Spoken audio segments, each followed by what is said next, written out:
Hello.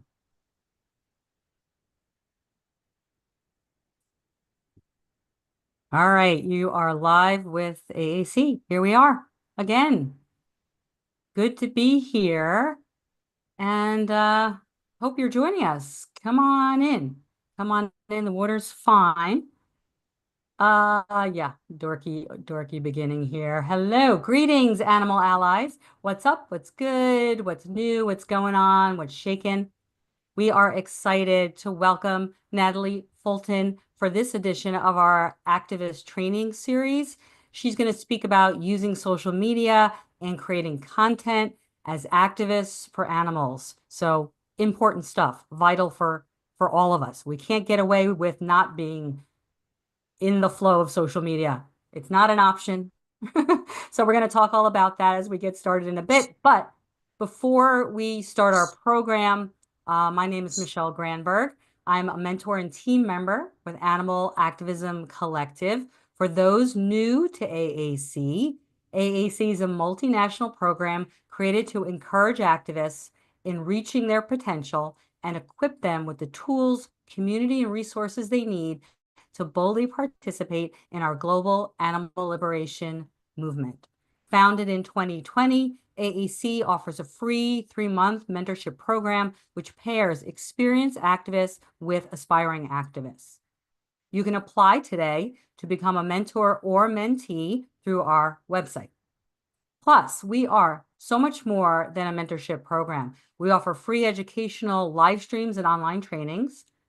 We have a podcast called The Animal Liberation Hour, which, by the way, is about to drop a whole new season on May 19th. So if you're not on your podcast platforms following the Animal Liberation Hour, please do that soon, right away. And we host large-scale, in-person, collaborative activism events around the country. We are a support system and a resource designed to empower grassroots activism.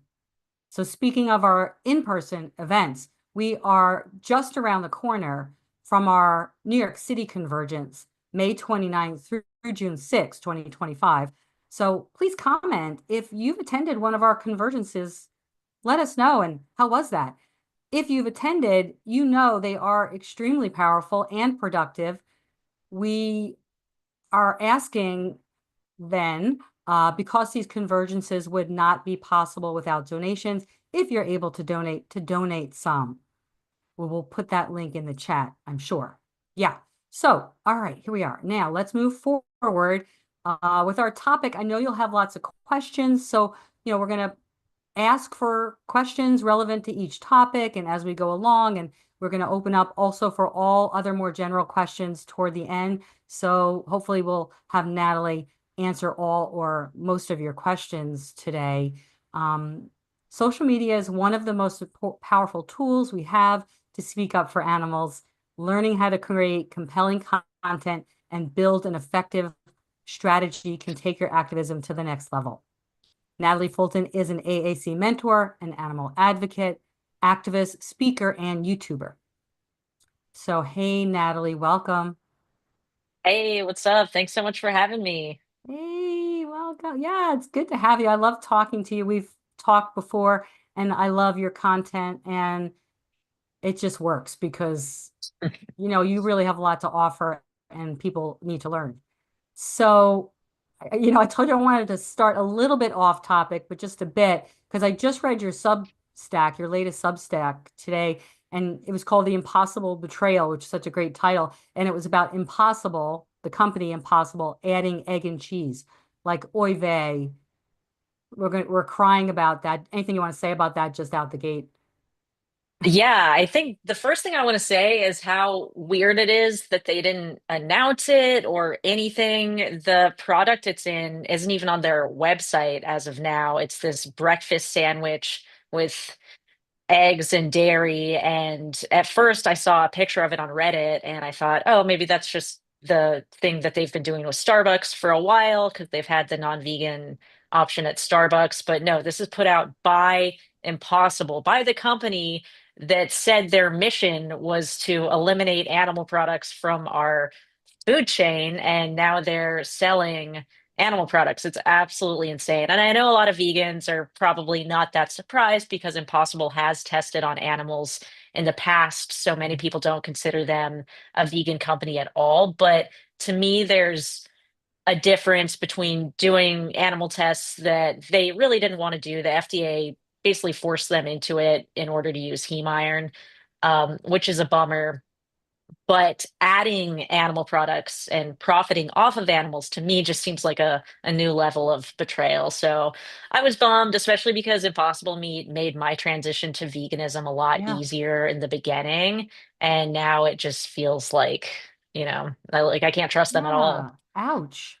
Yeah, they're one of the OGs, them and Beyond Meat. I mean, should we use social media to sort of let our opinions be known to them or right? Talk about social media. Yeah, definitely. I mean, I made a post about it and I know some people were tagging them and emailing them and everything like that. So that stuff is great. At least get them to make a statement about it instead of just kind of secretly adding it to their Yeah. products without telling anyone. Just Super on the bizarre. sly. Should think we're gonna miss it. Sneak it in there like Yeah. us vegans aren't watching. Yeah, we're not going to miss anything. That's for No, we sure. don't. We don't really miss a thing. All right, cool. So then I watch you closely. You have really fine-tuned over even over the last months and year or more, your brand and amped up your vegan animal rights message. So like, how did you start creating content?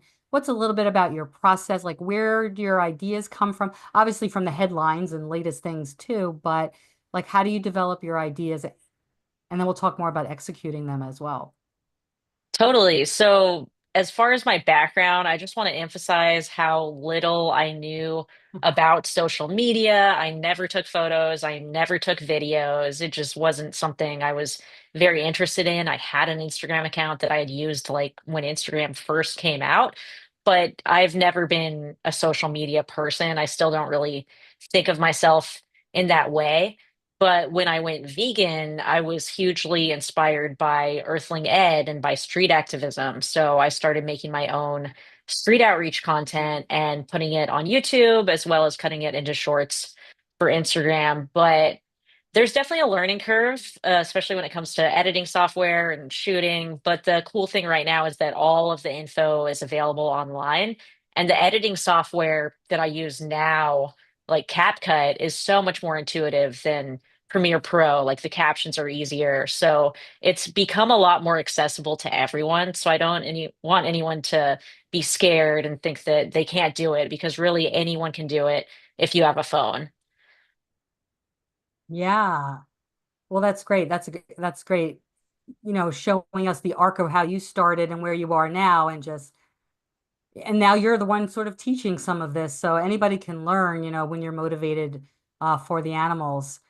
So give us some examples of when you put your content out, like how do you start? Like, do you come up with some starting point or an idea, or do you come up with the end first, or do you start in the middle? Like, how do you sort of, and do you make an outline?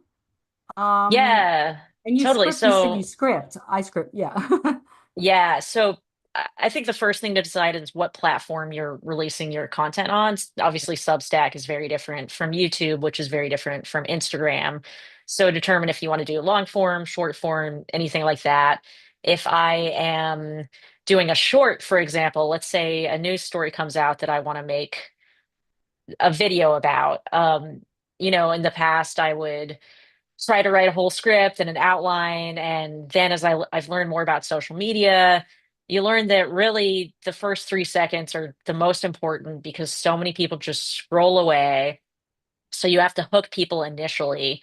And there's also like attention spans are getting shorter. So when I'm just scrolling, I feel like what I mostly see is like music and dances and stuff like that. But there are ways to incorporate that into your content. Like I remember last year I was trying to write something about how all the water in the Colorado River is used for animal feed. And I had this whole script and I was like just gonna do a talking head video and read it. And then I thought, what's like, how can I simplify this as much as possible? And to do that, we basically staged this fake water fight with the song from Zoolander where we're all spraying each other and it just said Okay. where people think water in the Colorado River goes, and it's just like people wasting water. And then it cut to where it actually goes and to a dairy farm and like Right. them with the feed. So that's an easier way to make that point because most of the audience is young, they don't have long attention spans, and you just want something that's going to hook them and have a quick, clear message. Yeah, I've heard that before, that tip. That is so great. Somebody put that in the comment, just the first 3 seconds and how crucial they are for hooking people in because of scrolling, and you want them to stop scrolling. So yeah, thank you for repeating that. And what about like, so for you, I don't know, can you compare and contrast Instagram and YouTube a bit in terms of, how do you utilize each, and any tips for each, specific to each of those platforms? Are you on TikTok? I'm like I'm not really super Or you have active an on account? TikTok. Okay. Yeah, I have an account. I have a Pro Animal Future account. And then also, like, TikTok is where I generate a lot of ideas. And Right. eventually, videos from TikTok will make their way to Instagram. So if you can get the videos while they're still on TikTok and haven't made it to Instagram yet, then that's kind of the sweet spot. But as far as long form versus short form, I've always preferred making longer content because you can really analyze ideas more, you can go deeper, it's more thoughtful, the audience is more thoughtful. But the problem with that is that you're not reaching as many non-vegans. If I put a video up on YouTube, it's mostly going to go to a vegan audience. Eventually, some non-vegans will see it. But the real advantage of shorts is that you're going to reach a lot more non-vegans. So I think you should be making content with the different audiences in mind. And there are huge benefits to making content for vegans if that's what you want to do, because a lot of vegans are isolated, and one of the biggest things that makes people quit veganism is feeling like they don't have a community and that no one understands them. So if you can make good long form content about veganism that vegans watch, they're going to be more likely to feel like someone understands them and to stick it out when things get tough. So there are definitely benefits to doing both, but the creation process is pretty much entirely different. Yeah, absolutely.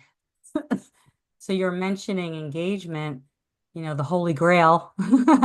We were saying maybe there isn't an exact secret sauce, but there are some best practices. So, um, I mean, we know more and more about algorithms, of course, but in the beginning, it was so mysterious and it was so random, it seemed.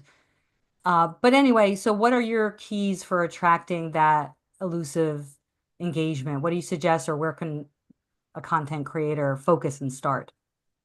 Yeah, so as far as starting, I would say to first start with what you watch. Like, what content do you find interesting? What do you find funny? What's your sense of humor? And then try to start doing things that are similar to that specific creator. So when I started, I really liked Earthling Ed and Joey Carbstrong. So I was trying to make videos more in that style, but that doesn't speak to me as much right now with what I'm doing. So lately, I've been just focusing more on humor. So Danny Ashay is a good inspiration for this. He basically uses this technique where you find content that's already viral, because that means that it's already working in the algorithm. You don't have to, rewrite everything. You just choose something that's doing well, and then you come in after that. You can debunk it. You can make jokes out of it. You can make it seem really stupid. It's usually carnivore influencers saying dumb stuff. So it's pretty easy to make fun of content like that.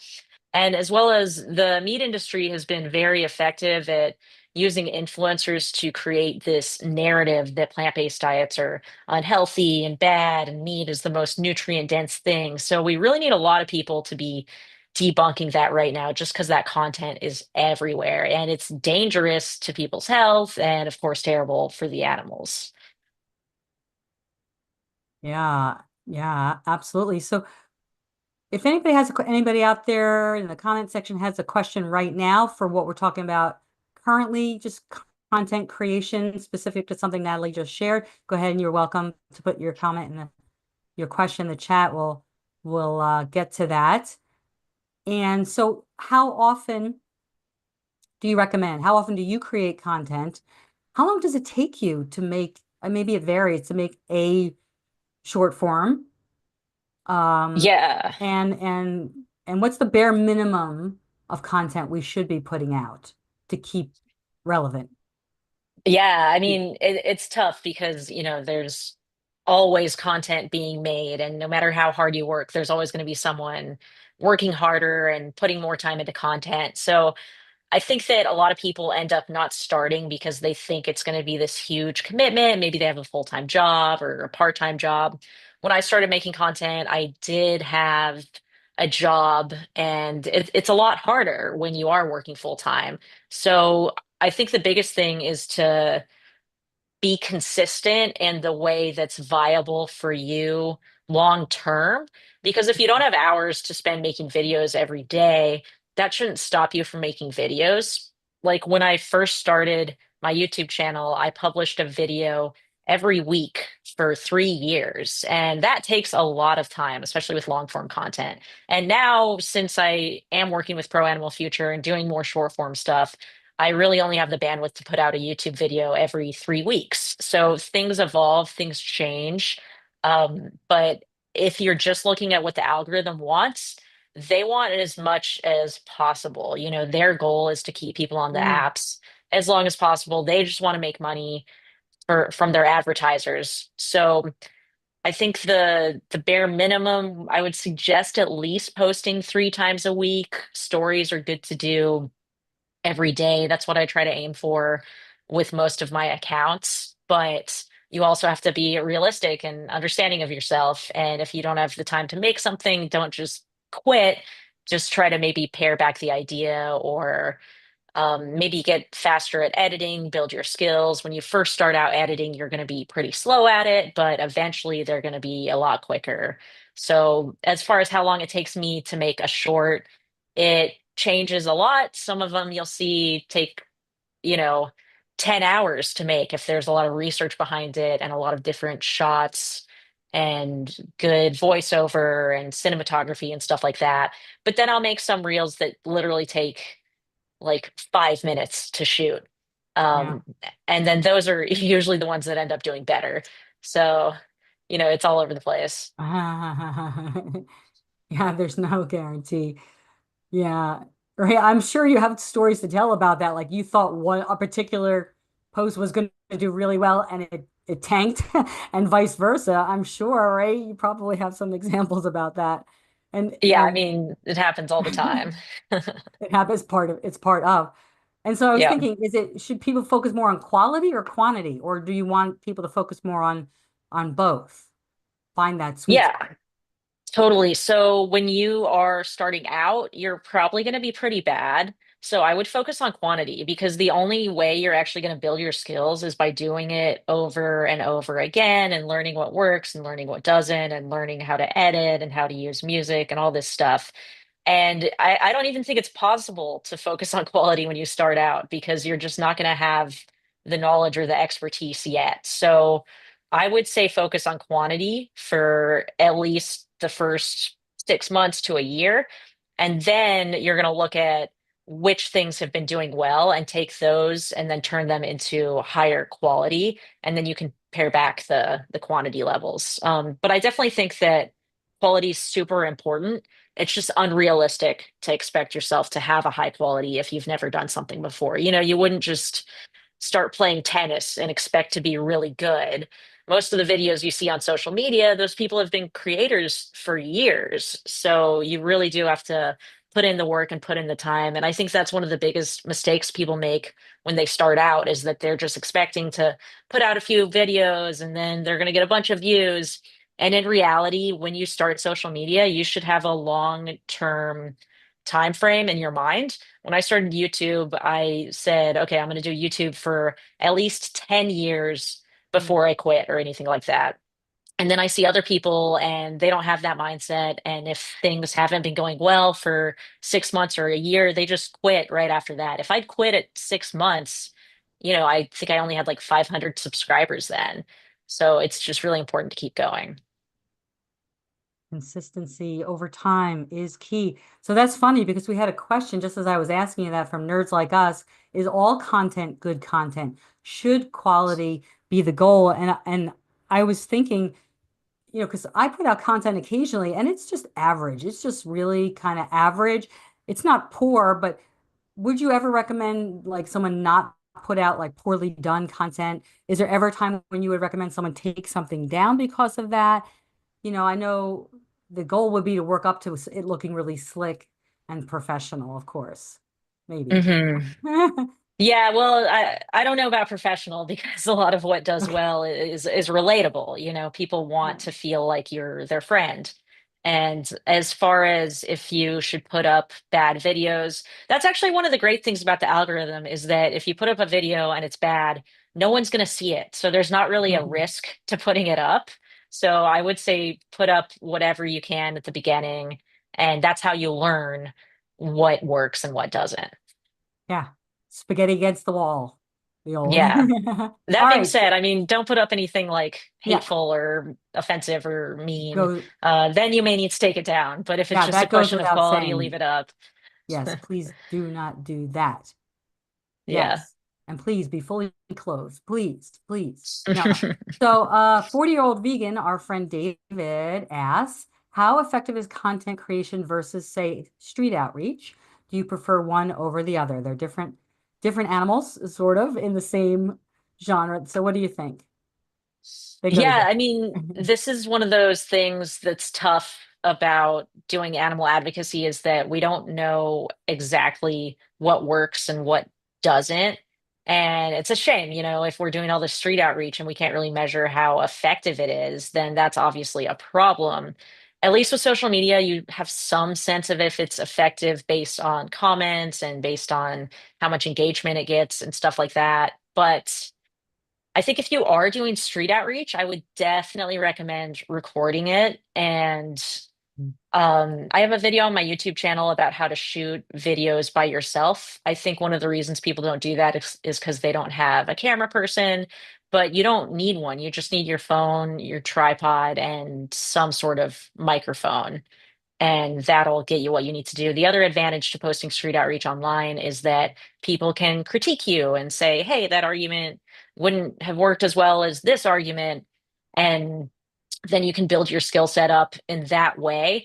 The other great thing about content is that it improves your speaking because when you're editing, if you have to edit out filler words over and over, it gets really annoying. So you learn to speak without using filler words, and that makes you a more compelling and engaging speaker.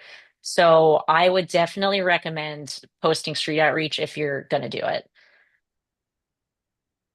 Great. And we'd love some comments on that in the comments that your experiences with that, with recording your street outreach, and your content creation for those out there who are creating content.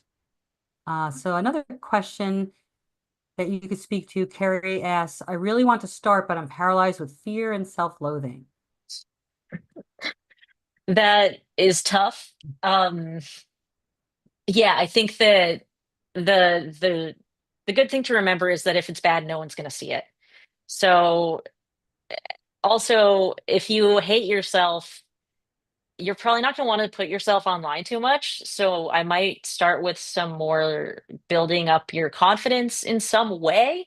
So if there's maybe a skill that you haven't learned before or something you can do to help you feel a little better. I know a lot of people don't like seeing their faces on camera, but the cool thing is that you don't have to put your face on there at all. There's so many YouTube channels that are just voiceover with B-roll and images. You could do the same thing for Instagram. Like you don't have to put yourself in the video if that's what you're worried about. But as far as getting over the fear, I would recommend just starting small.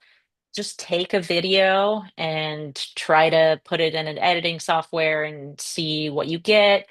It doesn't have to be super complicated. There's also some people who just go onto Twitter and look up vegan tweets that are funny, and then you can take a screenshot of the tweet, put some music over it, publish that as a reel, and those often do very well. So it doesn't have to be anything that you created yourself. as well, as long as you credit the other creator. Like most of us want our ideas to be spread. That's why we're doing this in the first place.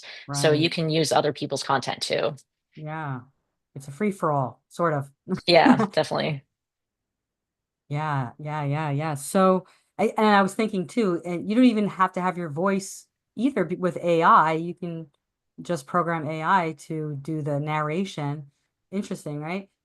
Yeah, yeah, definitely. Although I do recommend that we have a long fight ahead of us for animal liberation, and I think we'd do better if we had people who were confident in their speaking abilities. So I would recommend improving your speaking as opposed to using AI for it because it'll make you better off in the long run.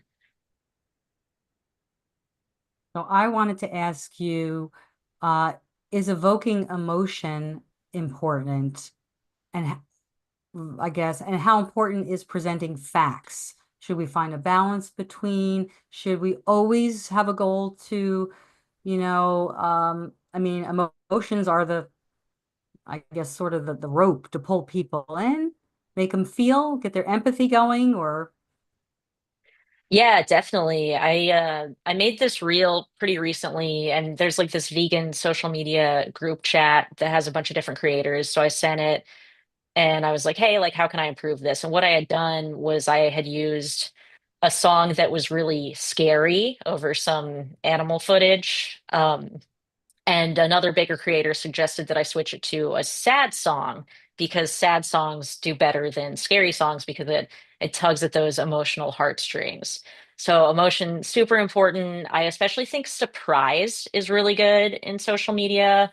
Like I was watching Instagram Reels today and there was something about like studies show that Mother's Day is the day when the least crime is committed. So you think they're going to say, like, oh, it shows how important mothers are. But then they're like, I guess that means that moms are too busy at brunch with their kids to commit crimes. So, like, there's that element of surprise there. And it's just funny.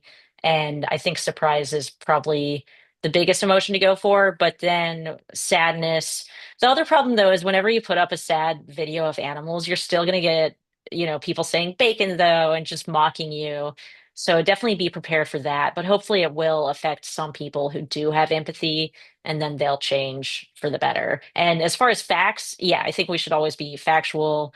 There's too much misinformation in the world to contribute to it. We also have all the facts on our side. Animals are sentient, they feel pain. We don't need to eat them. Eating them is causing a lot of trouble for the world. So we can lean on those facts, and that's a lot better than just making stuff up. yeah. So Rhonda says, I share clips from IG about the horrific way pigs live their whole lives every day. No one comments on them. How do we persuade people to not eat pigs? I can't sleep at night for feeling their pain. Yeah, it sucks. I mean, all the animals that are being exploited is horrible to think about. Just, 100 billion every year. But pigs are especially terrible because we know how smart they are and how bad their conditions are with the mother pigs just kept in these gestation crates. So unfortunately, I don't think social media is going to create animal liberation. We're going to need a lot more than social media to do that. We can use social media as a tool to help, but it's obviously not going to be, the thing that we rely on. That being said, Humane Vision, he's another creator I really like from Australia, and he made a video about pigs. Basically, he was like dancing to this song, and he was talking about like how much is that pork going to cost? It's going to cost 2375, and the guy's like, "What's 2375?" And then it's the number on the ear tag of a pig, and then it cuts to sad footage of pigs. And then that video was reposted to Reddit, and so many of the comments were like, wow, this makes me feel terrible. I'm going to stop eating bacon. So there is definitely a way to help and help people make the connection. If you're not getting any comments on your videos, then it's probably an issue of maybe the quality is not high enough. Maybe you're not being consistent enough. I'm happy to check out some of your videos and give you feedback. You can DM them to me on Instagram at Natty Fulton. But yeah, nothing. Videos are not going to be what saves the animals in slaughterhouses, unfortunately. Right. Yeah, it's a multi-tiered change that needs to happen. So I really like Arvin the activist. I don't know if you follow him because it reminded me when we were talking about our pain, like because he's just upfront and honest about his own imperfections when he does content, and that he feels pain and the secondary trauma, and all of that. So that certainly is one thing to do. But I know it's a very sad, serious topic what we're talking about, but yet, because we know we want to reach people, your content is so, I don't want to say laced with humor. It's like humor dominant. And I know you're using humor strategically and satire and sarcasm. So talk about that. Is there any way you can, make that repeatable for people to use humor? What if people think they Def- don't have a sense of humor? What do they do? They're Well, I broken. can't help you there. I No, can't I don't beyond know. my scope. Yeah, humor is important. Whenever we're making content, we need to remember why people are consuming content in the first place. Most people open Instagram because they want to escape their lives or escape the world or just get a quick fix of dopamine so we can help provide that to them. And if you're worried that you're not funny enough, I would suggest watching a lot of stand-up. Whenever I watch stand-up regularly, I feel like I'm just so much funnier, as well as following creators that use humor and then they'll give you ideas. So that's definitely baked into my content. And it is hard because sometimes people are like, oh, why are you trying to make something funny when what's happening to the animals is so horrible? And it's true. We don't want to be making light of what they're going through, but at the same time, we have to reach people, and humor is one of the best ways to do that. So once again, watch people, see what they're doing, see what you think is funny, and then you can even take ideas that they had and repurpose it. So I saw this meme on Vegan Circle Jerk subreddit, which I'm always using Reddit to find content ideas. And it was like this guy with a therapist, and the therapist is saying, so your uncle, where you get your humane meat, is he in the room with us right now? And that was just a meme, right? So you could easily turn that and make it into a video. You could like act out being a therapist and laying on the couch and turn that into a reel. So I think something like that would be great. There's also a bunch of funny vegan tweets. You can just take the tweet, put it over footage with an animal, put the text there, um, and then that should reach people too. So yeah, I'm saying copy people. Yeah. So, trying to remember, that's their name, asked, do you delete hateful comments? So that leads us to, because I was going to ask you too, let's talk about the hate. There's nothing like triggering an animal abuser.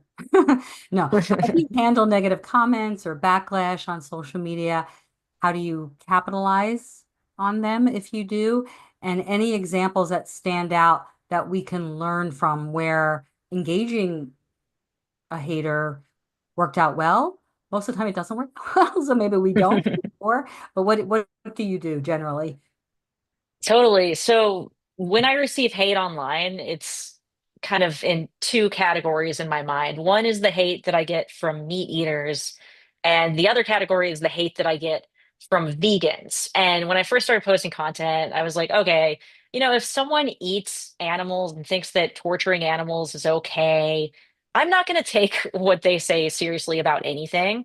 So you really need to be careful about who you're taking advice from and whose opinions you're listening to. If someone's just going to say bacon, though, like they're not someone you should actually be listening to. So it's always been very easy for me to ignore any negative comments from meat eaters. But I was actually very surprised by all the hate that I've gotten from vegans. And that's not stopped. It took a while. Like maybe I'd been making content for 6 months to a year before I really triggered all the vegans. But you're never going to be vegan enough for some vegans, and you're never going to be perfect, and people will pick you apart. And it's hard because I do agree with vegans on so much stuff. So when they're being mean to me, it hits a lot different than meat eaters. But As far as making content out of negative comments, I think one person who does this super well is Molly Elwood with Elwood's Dog Meat, Yeah. because she gets all these voicemails from people and they're like, F you for selling dog meat. What's wrong with you? And then she'll just use that as videos and they're so funny. So that's a great thing to do. You can take comments and just respond to them and the stupid things people say. So really, when people give you mean comments, they're giving you the gift of more content. And as far as dealing with trolls, one thing that I usually try to do, because if you don't do this, then all your comments are going to be about crop deaths. Like any video about veganism, they say, oh, but you kill a bunch of small animals. So I try to put in the caption, by the way, more plants are killed to feed animals, and it's different. Like just because some people are accidentally run over doesn't mean you should intentionally run people over. And then when they comment, what about all the insects and animals killed? You can just say, like, can you read? Check the caption. And it's kind of mean, but I'm not against being mean to people sometimes. That could be a separate discussion. But I actually just learned a new trick for dealing with trolls where someone says a negative comment or argument, you debunk their argument and then you restrict their account so that they can't respond. Mm. So that way you're not getting in these like back and forths all the time. I remember once I was debating someone on YouTube, and then I kind of realized halfway through that they weren't sounding like a real person, and there actually are so many AI bots. So before you waste time arguing with someone for hours, remember that they might not even be a real person.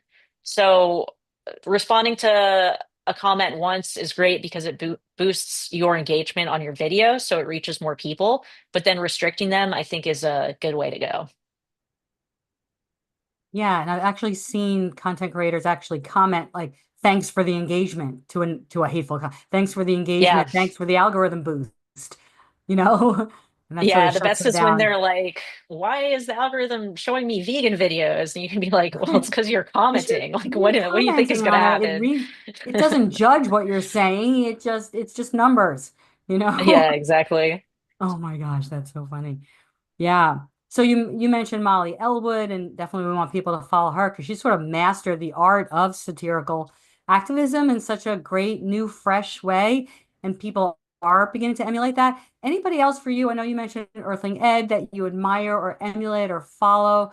Who inspired you to start? I think it was Earthling Ed because I know you talk about his book. Mention the book in a moment. And anybody inspire you now? Anybody up and coming that you're just starting to notice? And I don't know, is it important to have a mentor or a role model if you're entering into this?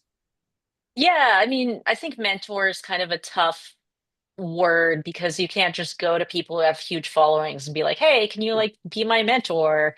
But you can definitely use them as role models in your mind. Like if I'm writing a video, I think like, oh, well, what would this creator do? Like, someone just created a chat GPT for Danny Ashay's videos. So I like put in this news article. I was like, hey, like, can you write a script? Like, what would Danny do? And then it gives Oh, me some advice. And it actually wasn't that helpful. I don't think I prompted it right. I've only used it once, but it's definitely good to have certain people in your minds. I really like Humane Vision out of Australia. I like Vegan of Oz.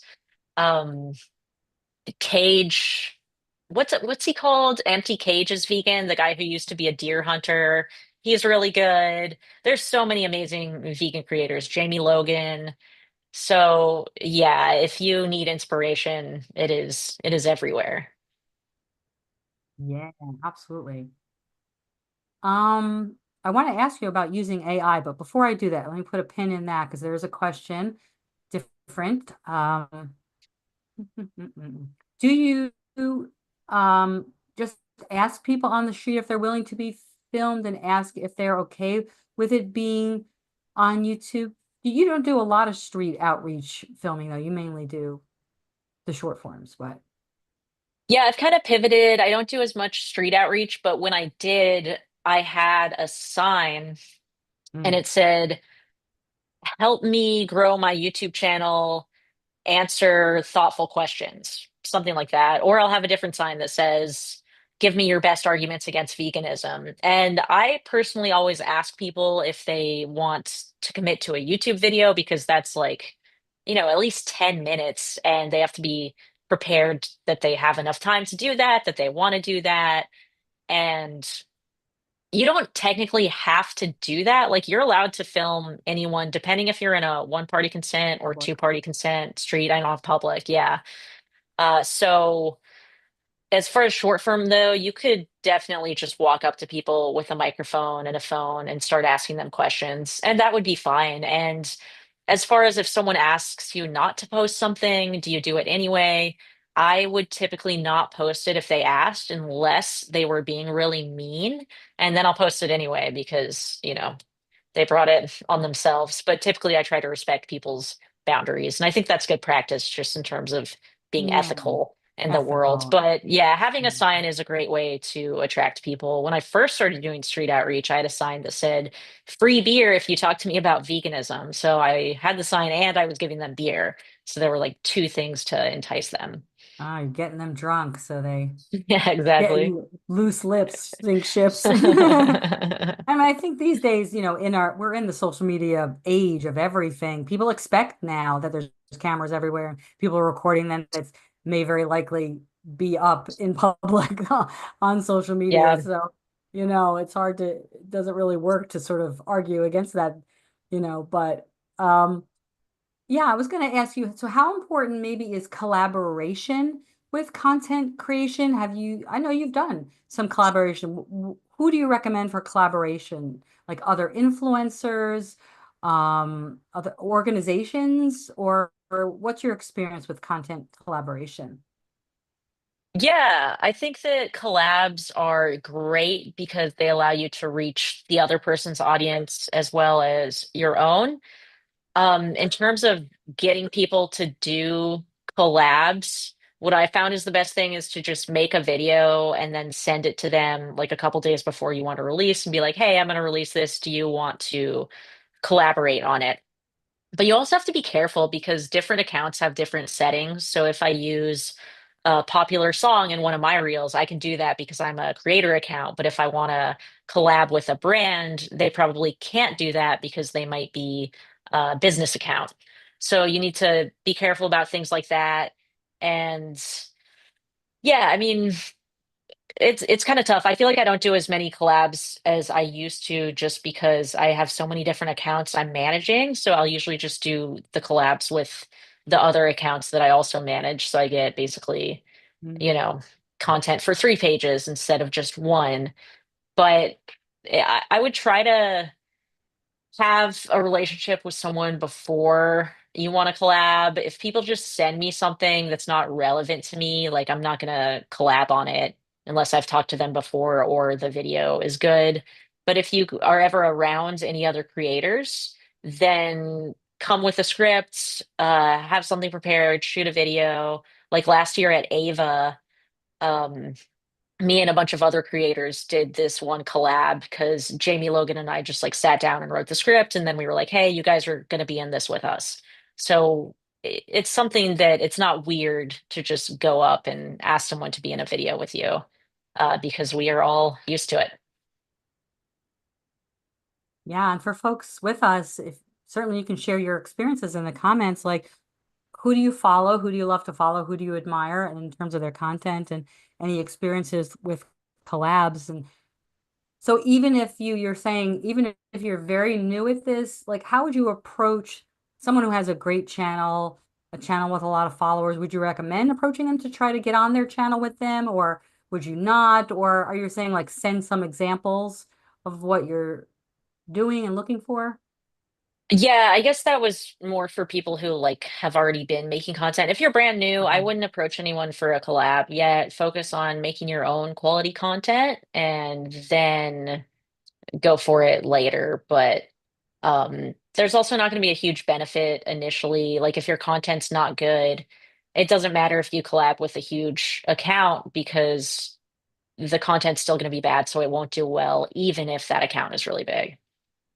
Gotcha. Yeah. So you said you wanted to talk a bit about like in working independently for yourself as a content creator, as a social media coordinator, or working with orgs. And you mentioned that there's lots of organizations ones that we want to get involved with and support, certainly, who could use social media assistance. Yeah, definitely. So when I first started making content, I was thinking I would just do it on my own. I had a Patreon. I was hoping to eventually go full time with it, not have to have a job so I could focus on animal rights stuff full time. It turns out that's actually very hard to do and takes many, many years of work. So luckily, I made a video about some research that an organization called Pax Fauna had done. Mm. They liked the video. I kind of got on their radar. And then when they were launching this new position for Pro Animal Future social media, they had remembered me and they reached out to see if it would be a good fit. And I was really happy about that because I was working part-time and it kind of sucked. And, I felt like I just wasn't really moving forward with my content. It's also Mm. hard for myself, and I'm sure a lot of people can relate to this, just like it's a lot harder for you to get yourself to do something than if you know there are people relying on you that you have to do it. It creates this sense of accountability, as well as if you make a video and it does really well, there are people there to celebrate that with, as opposed to just having a video do well and then you're still all alone. And it's kind of a joke among big animal rights groups that they can't really find a lot of good social media people because many people who do social media just want to do it because they think it's going to be an easy job or it'll be fun. And it turns out it's actually a lot of work. So orgs are always looking for people who can, number one, edit videos. I see a lot of content creators who are trying to do stuff for orgs and their editing is just bad, or maybe they just don't know how to do it. So I would definitely focus on learning how to edit videos and then also to speak to a camera well and comfortably. And unfortunately that's something that just takes practice. I'll even watch my videos from a year ago when I'd been doing videos for 3 years and they're so much better now. So it's something that you're always improving and always learning about. So if you do want a job in the animal rights movement, but you feel like you don't necessarily have a lot of skills that orgs are looking for, I would definitely consider social media because they are looking for that. Yeah, yeah, absolutely. So can you give any like quick kind of tips about cameras and editing software and working on your presentation skills? I think I saw that you went to Toastmasters, right? Didn't you? And is that how you Yeah, started to sort of practice, practice, practice? So talk about that a bit. totally. So I love Toastmasters. I don't know if everyone watching has heard of it, but it's basically a public speaking club. It's pretty low cost. I think it's like $11 a month where I am, but different clubs have different fees. And you go once a week and you can sign up to give speeches. And if you're not giving a speech, you'll still get to practice speaking for 1 to 2 minutes in front of people. The other cool thing about Toastmasters is that it's very positive and supportive. So even if you go up there and you just say something stupid and kind of make a fool of yourself, people are still going to be really nice about it and they're going to give you great feedback on things to work on. So I gave a speech this past Monday, and I think it went well because the speech I had done 6 months before, the biggest feedback I got was that I didn't have enough pauses or vocal variety.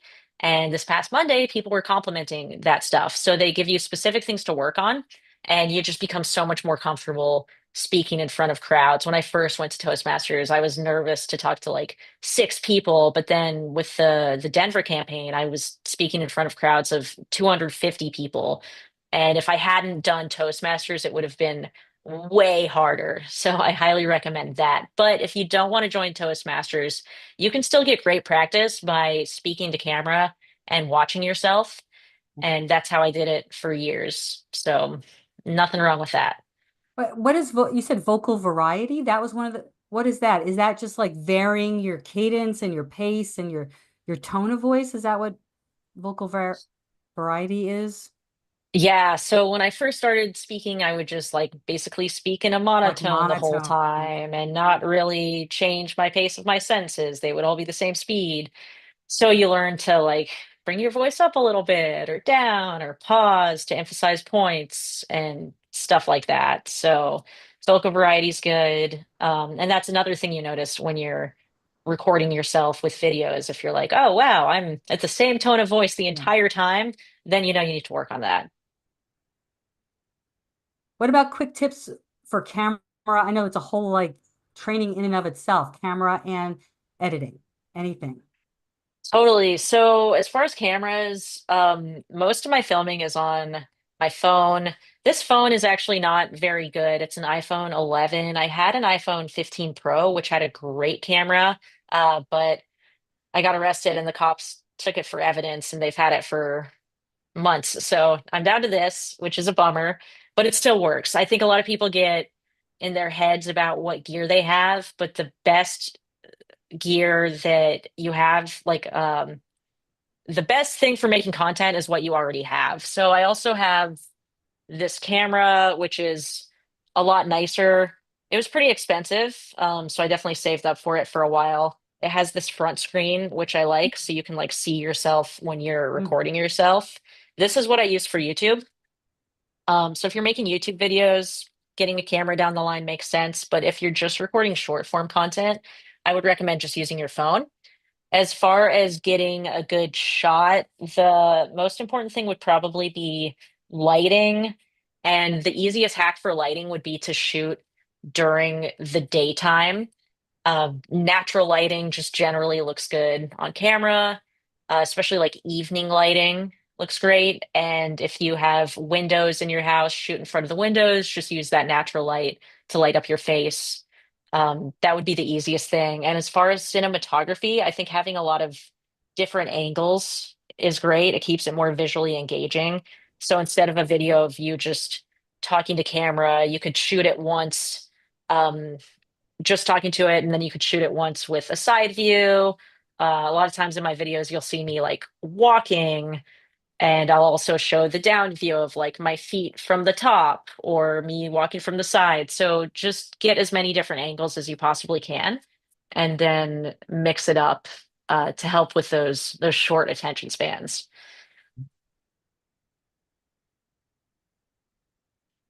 What was your most viral video? Do you know offhand to date? My most viral video. So it's actually not even good. I don't know.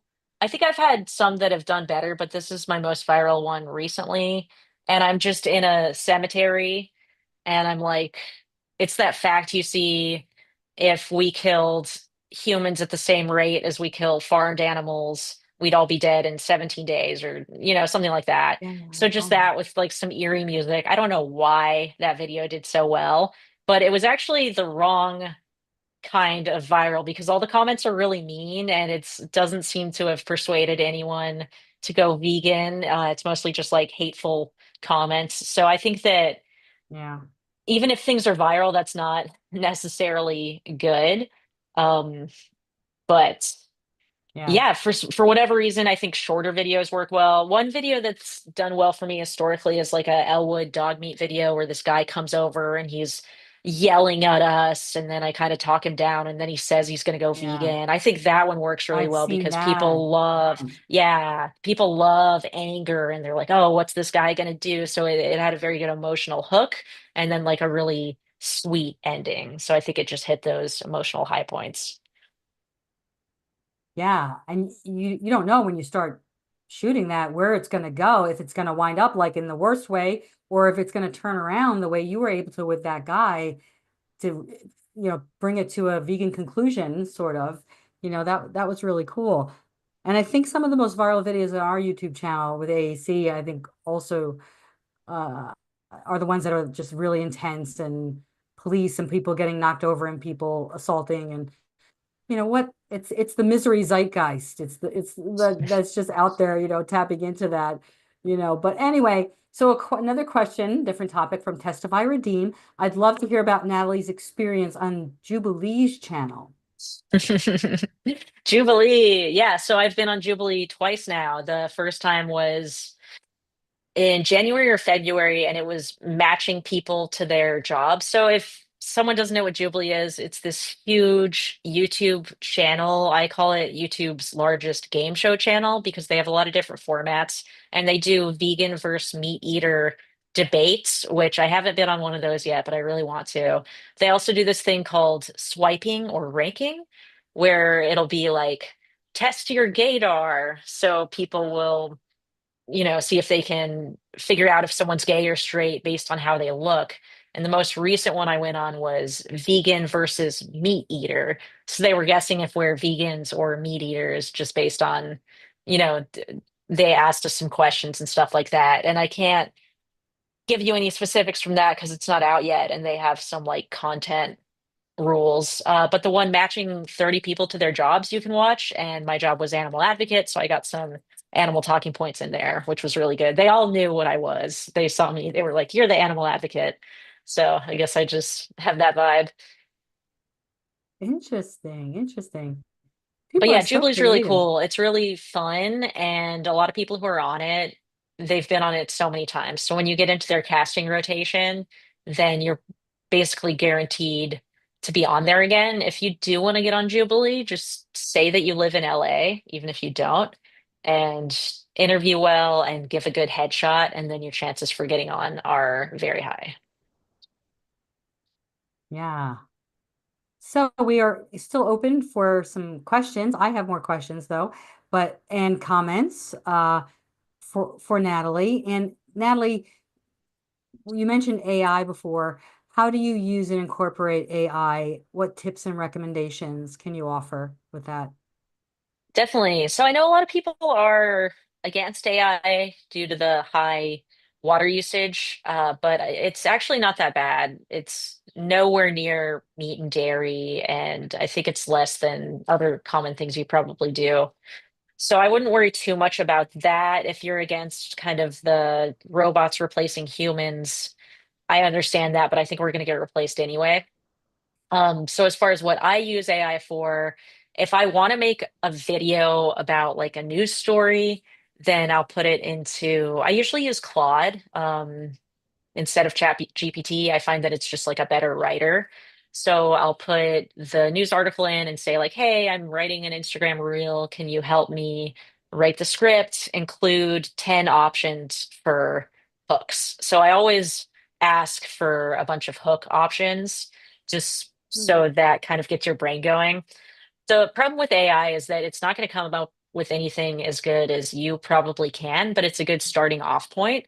Or if you have something already written and you just want to improve it, you can put it through AI there. It's also really great for analyzing different information, but you do have to push back a lot. Like sometimes it'll give me like it says things so confidently, and then I'm like, hey, like where'd you get that one line? And they're like, oh, you're right, I should have looked into that more. It's actually completely wrong.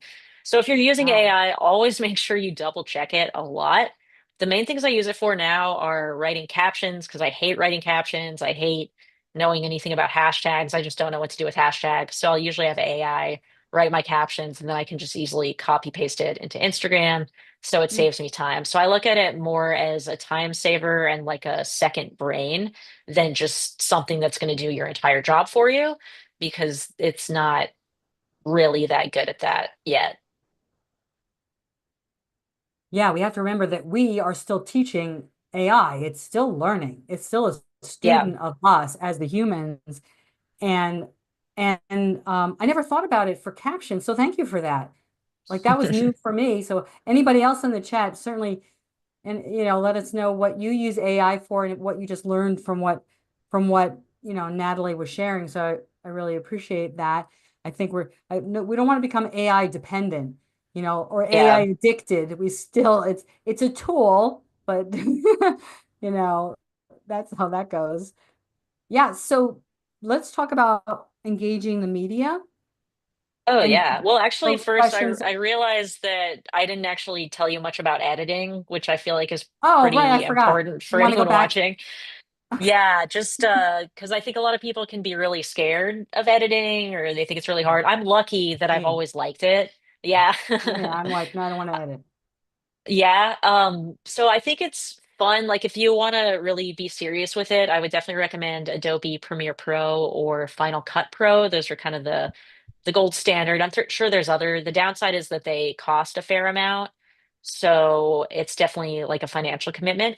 If you don't want to make that kind of commitment yet, I think CapCut is a great video editing app. It's on your phone. Most of my videos are edited with CapCut, and it's kind of nice because you can just sit on your couch and edit videos. It barely even feels like you're working, but you're still making content. And CapCut makes it fairly easy to learn. If there's ever anything that you're confused about, just go to YouTube, type in whatever issue you're having, and then watch tutorials. There's so much information available on YouTube for every type of video editing.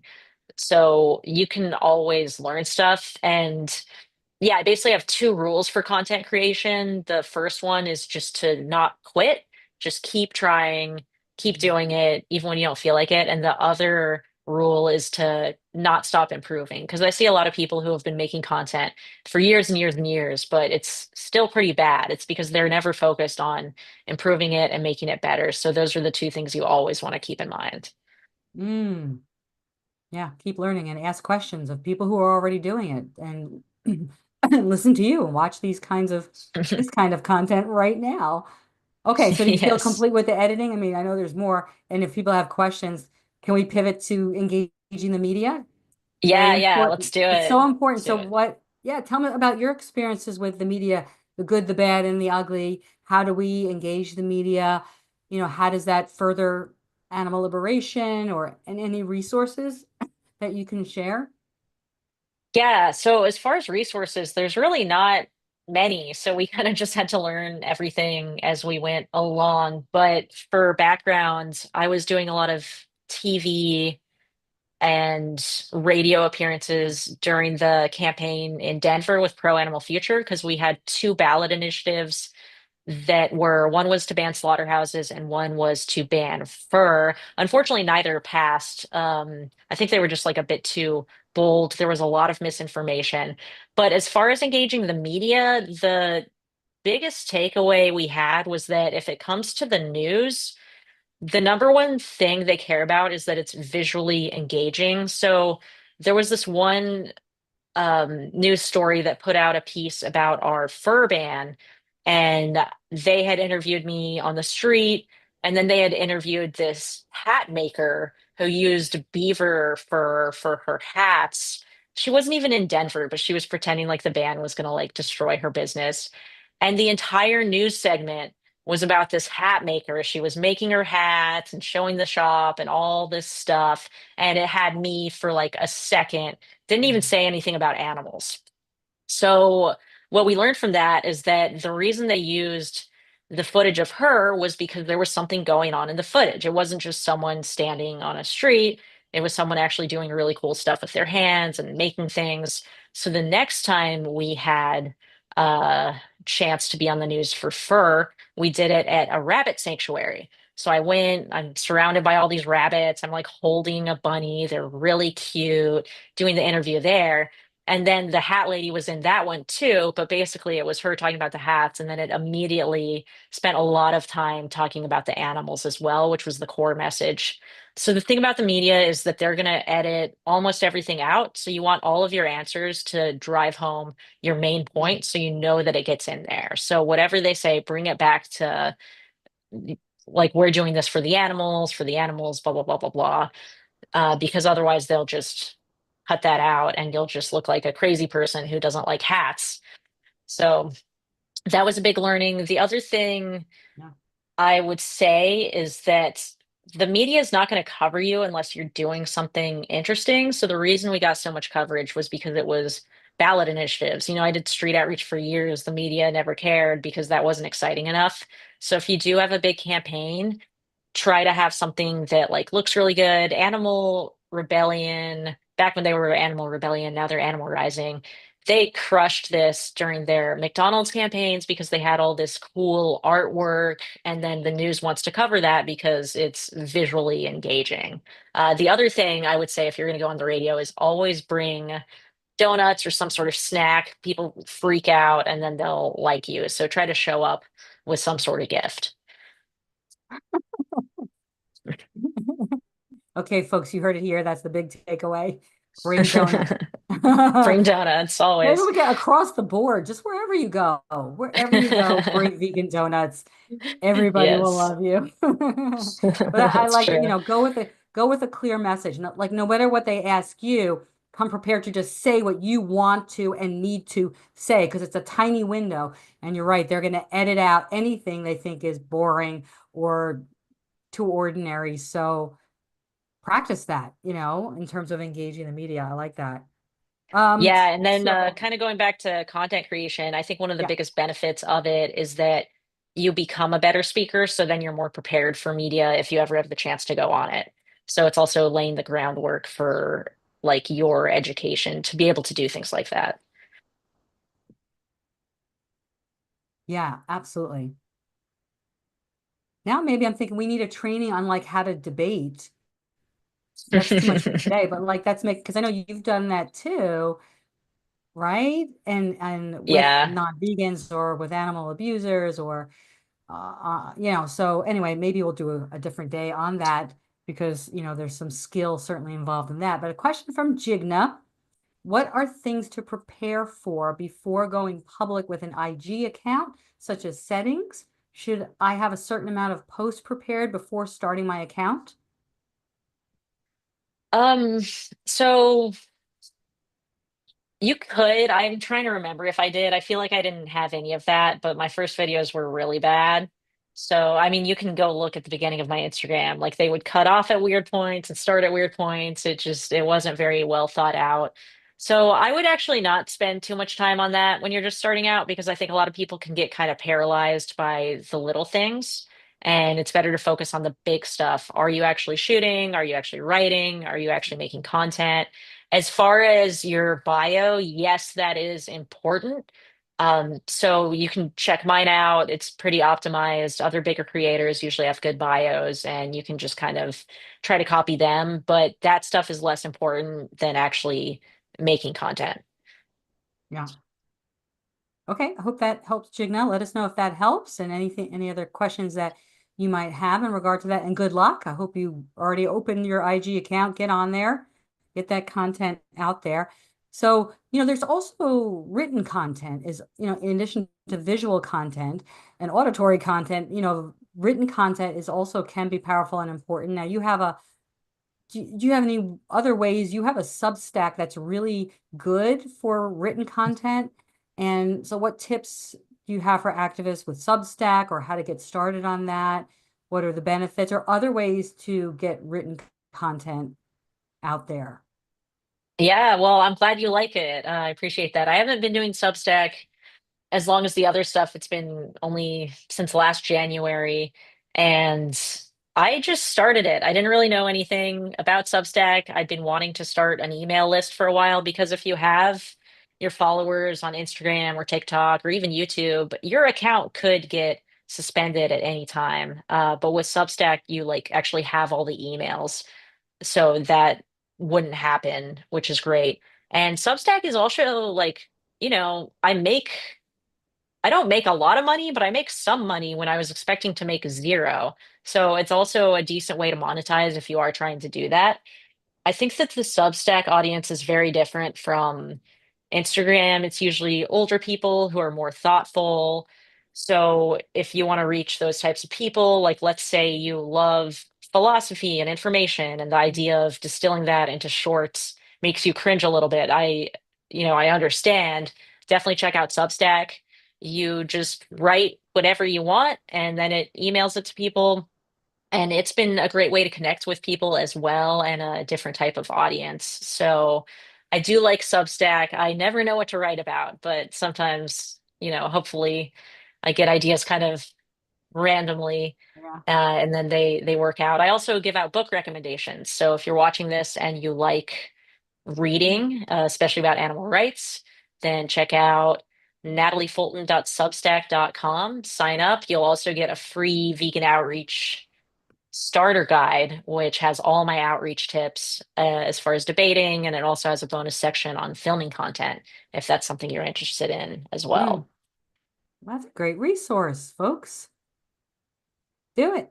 Do it and support, and that will support you. So I think that's great. because talk about, it does take a lot of time to do all of these things. And, we still have to pay our bills and stuff like that. And even though we're in it, certainly in it for the animals, we can't work for free all the time because we'll go broke.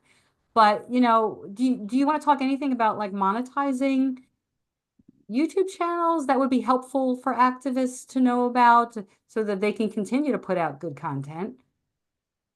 Yeah, definitely. As far as monetizing YouTube, it takes, I think you need 500 subscribers and 4,000 watch hours. They change it all the time, so I don't actually know. But it'll definitely take a while. I think when you start out, you shouldn't be expecting to make any money from YouTube. I still barely make money from YouTube ads, even though my channel's bigger now.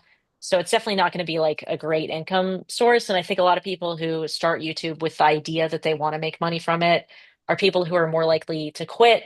It's better to start with the idea like, oh, I'm going to see if I like making content, getting my ideas out there in the world, connecting with people, connecting with community.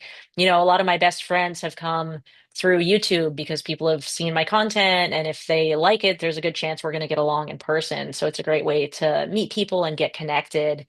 I have a Patreon. I think it gets like $300 a month or so. That mostly goes toward equipment. Like I just got a new laptop, which was really expensive, cameras, microphones, that stuff always adds up. But most of my income comes from Pro Animal Future now. The cool thing is that they let me work on my own stuff during work hours because it's like part of the job. So I would say finding that is pretty rare, but if you do, definitely go for it. There are ways to make money on social media, but I think if you go into it with that being your goal, you're more likely to quit. Yeah, that would just be a perk almost, in Yeah. some ways. Yeah, so if folks have any experience with that, feel free to drop in the comments, what experiences you have with your own channel, with monetizing, anything that can help our community, that can further our goals with animal liberation so that we can be sustainable and continue to go onward into the future. Um, th- why don't you talk now about a bit about Pro Animal Future as an org, as a group? What would you like to say about them so people can be aware, and any calls to action right now that you'd like to people get involved with? Yeah, definitely. So Pro Animal Future used to only be in Denver, but now we have expanded. So we are also in Portland, Oregon, and just announced Washington, D.C. So we're really excited to be bringing ballot initiatives to the Capitol. And we don't just do ballot initiatives, we also do voter block organizing, which can, in theory, be done in any city. It's about working basically to get certain people elected in exchange for them passing legislation for you when they are elected. So, yeah, really cool stuff there. But if you want to join Pro Animal Future, it doesn't matter where you live. You can still sign up to do remote actions. And then, if you are in one of those cities, definitely sign up and come to socials. There's different events. It's a great community, really cool animal rights people. I think a lot of times you go to an animal rights event and some of the people can be weird or off-putting. Not all the time, but it happens. But I feel like Pro Animal Future has attracted a very kind, thoughtful community. And you also don't have to be vegan. If there's vegetarians or meat eaters watching this, we want everyone to help fight for the animals because we're trying to win elections and we're never going to win elections with just 3% of the population. So we're really trying to bring everyone in for the animals. So there should be a link. I don't know if it's in the YouTube chat about joining Pro Animal Future, but definitely click on that. And if you want to learn more about us, there is a link for that as well. But yeah, it's a really great org. I'm super happy to be working for them. Um, and glad that we're bringing animal rights to politics because that's where real change tends to happen. Yeah, and that's been a real blind spot in our movement. So are there any calls to action besides follow, Pro Animal Future? Any other calls to action right now, or not so much? Yeah, just follow Pro Animal Future and then if Trey could drop the link to join, Sure. then go ahead and sign up. And That is all for that. Yeah, we're launching our new campaigns pretty soon, but I can't say what they are yet, Okay. but they are exciting. Yeah. So you've been to a couple of the AAC convergences, I think you said. Would you be kind enough to just sort of talk a bit about your experience so that people know what they're like and how amazing it is and powerful it is when activists come together from all over the country in one city? Absolutely. I think it was just over 2 years ago when I went to my first, back when it was AAM Convergence in DC. And yeah, it was amazing. It was the first time I'd really been surrounded by a lot of animal rights advocates. I'd been kind of doing my own thing for a while and it was getting a little lonely. So it was great to just hang out with everyone, meet people with similar values. And we did protests like all day, every day. So it's definitely a lot of work, but there's also a lot of play and it's really fun. And yeah, the New York Convergence is coming up. I might be coming for like a day. I don't know. But they're always super fun. And I recently went to the one in Austin. That was really cool as well. But if you want to push yourself outside your comfort zone, if you want to meet cool people, if maybe you've been afraid to organize a protest in your community or you're not sure where to start, it's a lot easier to start by being around a lot of other people and organizers who have done that. They can show you how to do it, and then you can bring it back to your city. Yeah, I really can't recommend them highly enough. They're super fun. And you don't Mm. have to worry about like buying food. Like there's usually food there and you know, um it's just cool to be sleeping in a house with like a bunch of people. It's not something that I would think that I would like, but I actually do really like those.